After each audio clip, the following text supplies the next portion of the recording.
ಎಲ್ಲ ಈಗ ಬದುಕಲಿಕ್ಕೆ ಗಟ್ಟಿಯಾದ ಮನಸ್ಸಿದ್ರೆ ಸಾಕು, ಬೇಗ ಅಂಗಾಂಗ ಸರಿ ಬೇಕಾದ್ರೆ ಗಟ್ಟಿದ ಮನಸ್ಸಿದ್ರೆ ಎಲ್ಲಿ ಬೇಕಾದ್ರೆ ಹೇಗೆ ಬೇಕಾದ್ರೂ ಬದುಕಬಹುದು.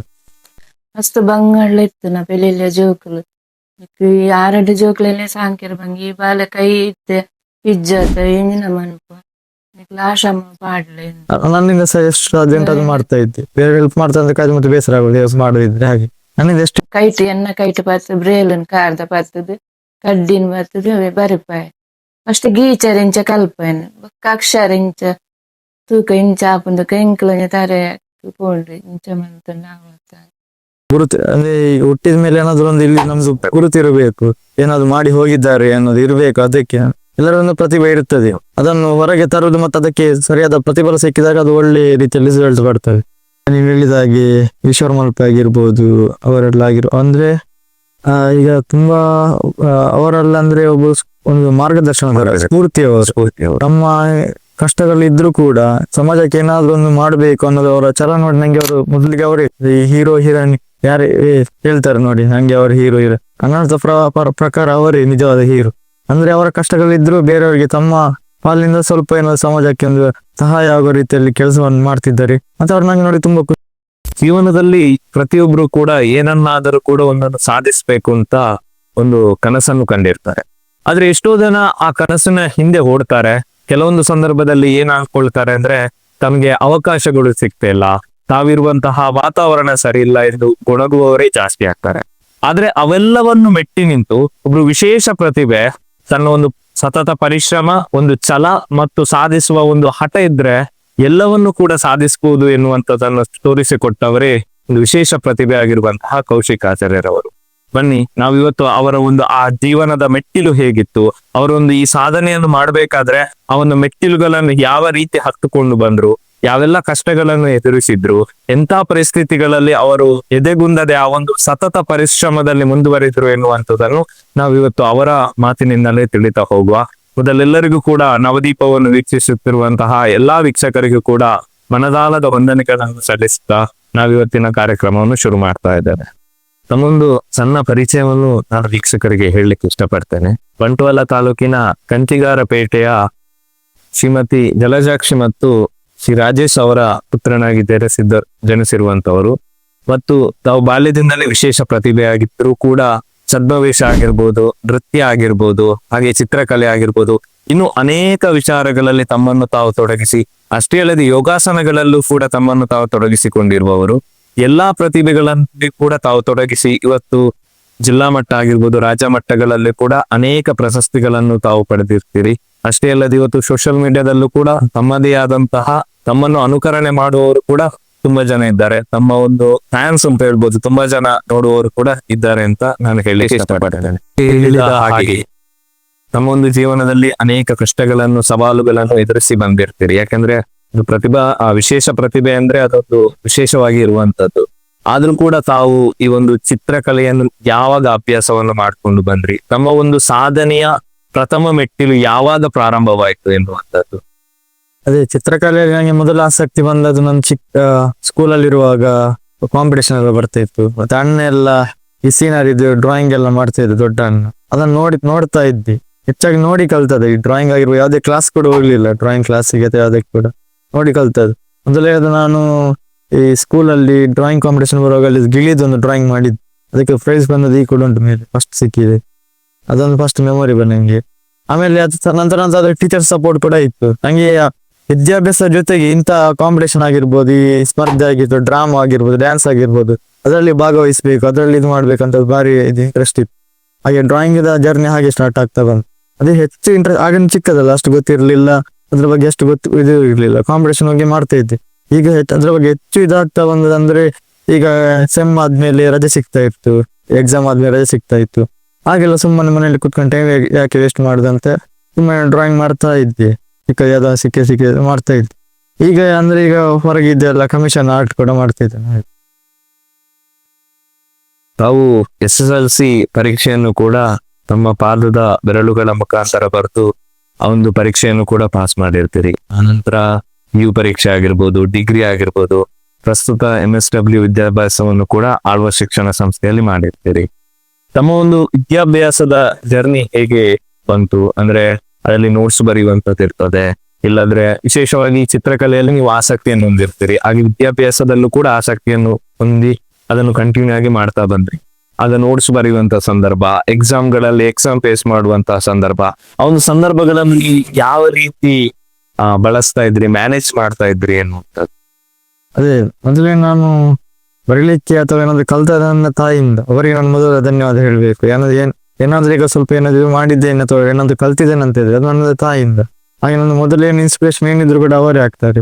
ಹಾಗೆ ಮೊದಲು ಅವರು ನಂಗೆ ಬರೀಲಿಕ್ಕೆ ಕಳಿಸಿ ಹೇಗೆ ಬೆಳೆಸ್ಬೇಕು, ಅವರಿಗೆ ಕೂಡ ಕಲಿಸ್ಬೇಕು, ಬೇರೆಯವ್ರ ತರ ವಿದ್ಯಾಭ್ಯಾಸ ಕೊಡಿಸ್ಬೇಕು, ಬೇರೆಯವ್ರ ಜೊತೆ ಬೆರೆಯುವಂತಾಗಿ ಮಾಡ್ಬೇಕು ಅನ್ನೋದು ಅವ್ರ ಆಸೆ ಇತ್ತು. ಹಾಗೆ ಮೊದಲು ಅವರು ಶಾಲೆಗೆ ಸೇರಿಸಿದ್ರು. ಅಲ್ಲಿ ಕೂಡ ಹಾಗೆ ನಂಗೆ ಬರಲಿಕ್ಕೆಲ್ಲ ಕಷ್ಟ ಆಗ್ತದೆ ಅಂತ ನೆಲದಲ್ಲಿ ಚೌಕ ಹಾಕಿಸಿ ಎಲ್ಲ ಎಲ್ಲ ಬರ್ಲಿಕ್ಕೆ ಕಳಿಸಿದ್ರು. ಹಾಗೆ ಮುಂದೆ ಅದು ವಿದ್ಯಾಭ್ಯಾಸ ಕಂಟಿನ್ಯೂ ಆಗ್ತಾ ಹೋಯಿತು. ಮತ್ತೆ ಸ್ವಲ್ಪ ಈ ಸ್ಕೂಲ್ ಒಂದು 5ರಿಂದ ಒಂದು 8ನೇ ತರಗತಿ ಬರುವಾಗ ಒಂದು ಡ್ಯಾನ್ಸ್ ಟೀಚರ್ ಕೂಡ ಇದ್ರು. ಅವರು ಡ್ಯಾನ್ಸ್ ಕ್ಲಾಸ್ಗೆ ಜಾಯಿನ್ ಮಾಡಿದ್ರು. ಆಗ ಮತ್ತೆ ಅಲ್ಲಿ ನಾನು ಸ್ಕೂಲ್ ಅಲ್ಲಿ ಇರುವಾಗ, ಶಾಲಾ ವಾರ್ಷಿಕೋತ್ಸವದಲ್ಲಿ ಇರುವಾಗ ಅದರಲ್ಲಿ ಇದು ಡ್ಯಾನ್ಸ್ಗೆಲ್ಲ ಪಾರ್ಟಿಸಿಪೇಟ್ ಮಾಡ್ತಿದ್ದೆ. ಅದನ್ನ ನೋಡಿ ನಾನು ಡ್ಯಾನ್ಸ್ ಕ್ಲಾಸ್ಗೆ ಜಾಯಿನ್ ಮಾಡಿಸಿ ನಮ್ದು ಒಂದು ಜನಪದ ಟೀಮ್ ಮಾಡಿಸಿ ಅದ್ರಲ್ಲಿ ನಾವು 2 ವರ್ಷ ರಾಜ್ಯ ಮತ್ತು ಜಿಲ್ಲಾ ಮಟ್ಟದಲ್ಲಿ ಒಂದು ಬಹುಮಾನ ಬಂದಿದೆ. ಅದು ಕೂಡ ಒಂದು ಖುಷಿ ವಿಚಾರ. ನಂತರ ಕ್ಲಾಸಲ್ಲಿ ನೋಟ್ಸ್ ಎಲ್ಲ ಬರೀತಿದ್ದೆ, ನಾನೇ ಬರೀತಿದ್ದೆ.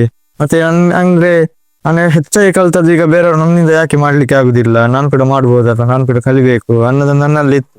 ಈ ಎಲ್ಲ ಈಗ ಬದುಕಲಿಕ್ಕೆ ಗಟ್ಟಿಯಾದ ಮನಸ್ಸಿದ್ರೆ ಸಾಕು, ಬೇಗ ಹಂಗಂಗ ಸರಿಬೇಕಾದ್ರೆ ಗಟ್ಟಿಯಾದ ಮನಸ್ಸಿದ್ರೆ ಎಲ್ಲಿ ಬೇಕಾದ್ರೆ ಹೇಗೆ ಬೇಕಾದ್ರೂ ಬದುಕಬಹುದು.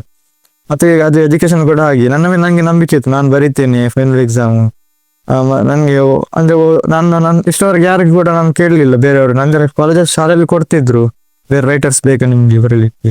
ನಂಗೆ ನನ್ನ ಮೇಲೆ ನಂಬಿಕೆ ಇತ್ತು, ನಾನು ಬರೀತೇನೆ, ನಾನು ಕಲ್ತು ಬರೀತೇನೆ. ನಂಗೆ ಅಂದಿತ್ತು ನಂಗೆ ಒಂದು ಮಾರ್ಕ್ ತೆಗಿಬೇಕು, ಬೇರೆಯವ್ರ ತರ ನಾನು ಕೂಡ ಒಂದು ಒಳ್ಳೆ ಕಲ್ತು ವಿದ್ಯಾಭ್ಯಾಸ ಉದ್ಯೋಗ ಕೂಡ ಪಡಿಬೇಕಂತ ಒಂದು ಆಸೆ ಇತ್ತು.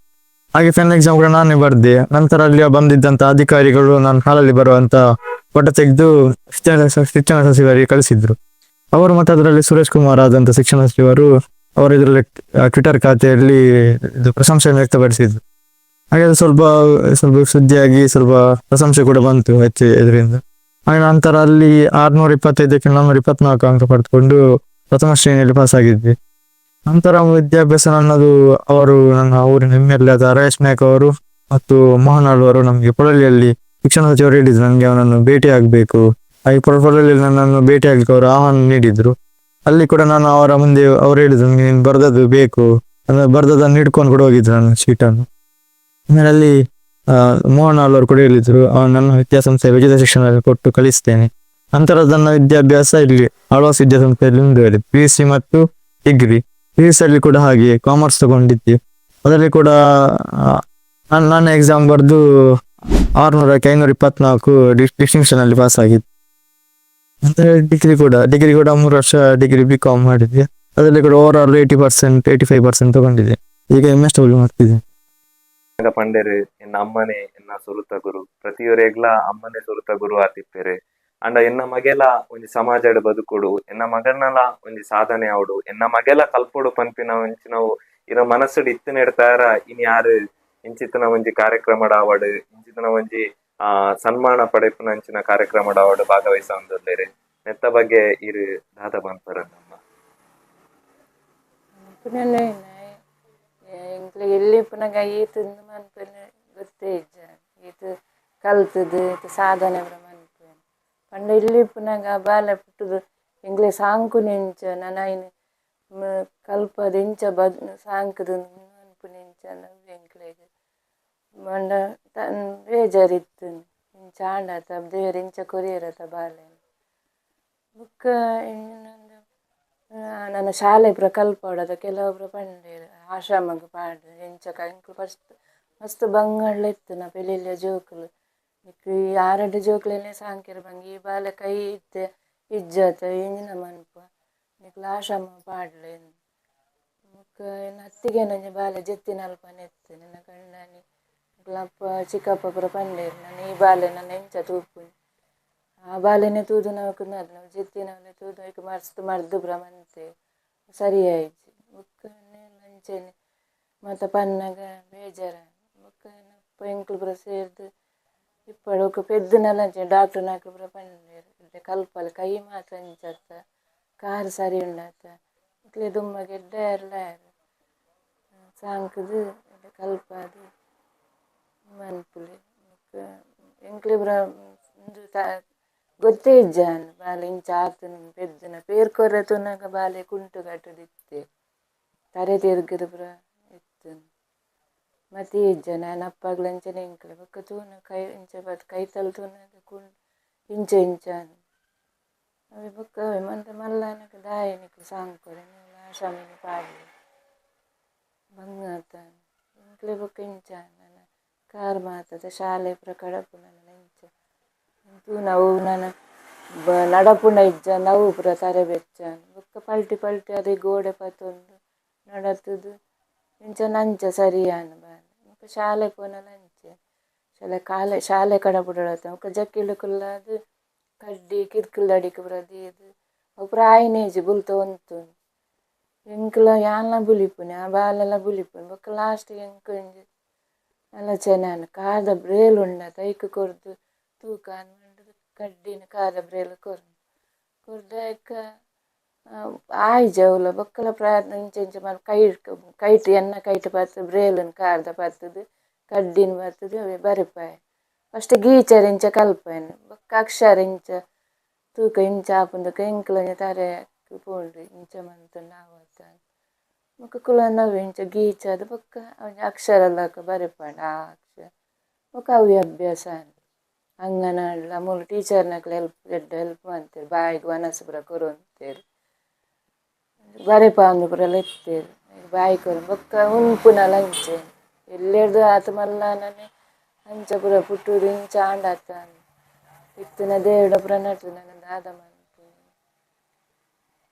ಅಂಗನಾಂಡು ಪುರ ಟೀಚರ್ನಕ್ಲೆ ಹೆಲ್ಪ್ ಮಾಡ್ತೇವೆ ದಯದಾಗ ಶಾಲೆ ಪೋಪು ನಾನು ಶಾಲೆ ಟೀಚರ್ನಕ್ಲೆ ಚೌಕ ಬಾರ್ದು ಬೊಕ್ಕ ಆಯ್ನ ಮಾಮಿ ಶಾಲೆ ಯಶಸ್ ಶಾಲೆ ಟೀಚರ್ ಆದಿತ್ತೇವೆ ಅಕ್ಕಲ ಮಸ್ತ್ ಹೆಲ್ಪ್ ಮಾಡ್ತೇವೆ ಇಲ್ಲಲ್ಲ ಬನ್ನಪ್ಪ ಶಾಲೆಡ್ಲ ಬೊಕ್ಕ ಛದ್ಮೇಶ ಮನ್ಪುನ ಸ್ಟೇಜ್ ಪುರ ಪೋಯರ ಕೇರೊಂದು ಇಜ್ಜ ಅಲ್ಪಲಂಚೆ ಛದ್ಮೇಶ್ವರ ಫಸ್ಟ್ ಪುರ ಬರುವಂತು ಎನ್ನವೇ ಆಯ್ನ ಮಾಮಿ ಎನ್ನ ಅತ್ತಿಗೆನೆ ಟೀಚರ್ ಆದಿತ್ತೆ ಶಾಲೆಡ್ ಛದ್ಮೇಶ ಪುರ ಮನ್ಪದು ಸ್ಟೇಜಿಗೆ ಪೋಪುಲೆಕ ಅಂತೀರು ಬೊಕ್ಕ ಹಾಗೆ ಧೈರ್ಯಲ ಬತ್ತೇನೆ ಐದಕ್ಕೆ ಶಾಲೆ ಡ್ಯಾನ್ಸ್ ದಂದಿತ್ತು ಬೊಕ್ಕ ಮ್ಯಾನ್ ಅಂಚಿನ ಜೋಕ್ಲಿನ ಪಾಡ್ನಿಂದ ಕೈಟ್ ಲಂಚನ ಫಸ್ಟ್ ಪುರ ಬತ್ತೇನೆ